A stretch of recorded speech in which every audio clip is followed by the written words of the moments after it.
This is the news you need to know. The long-anticipated OSHA rules on President Biden's vaccine mandate were recently released.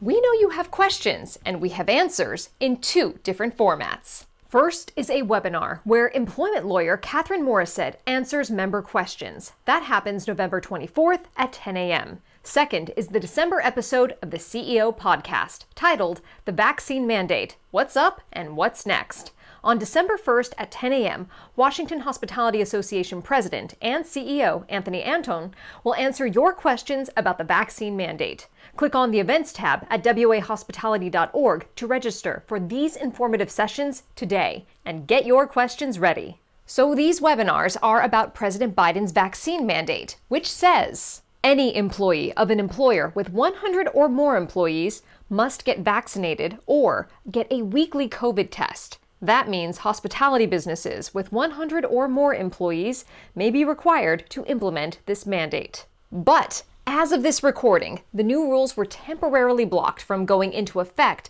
due to an emergency stay from a federal court, meaning this issue will need to be settled in the courts before being implemented. Despite uncertainty at the federal level, it's worth noting similar mandates could come from the state.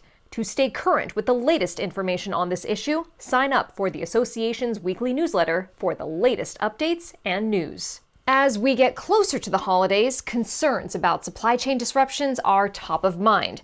Yet despite all of the talk about the supply chain, there's still a lot of ambiguity about what's happening now and what to expect. That's why Washington Hospitality Association talked to experts from distribution companies that operate in Washington and asked them what's going on and what hospitality operators can do to succeed. The experts say the supply chain and labor issues aren't going away overnight, and to make sure you have a strategy in place. For more tips and insight, read the full story at wahospitality.org.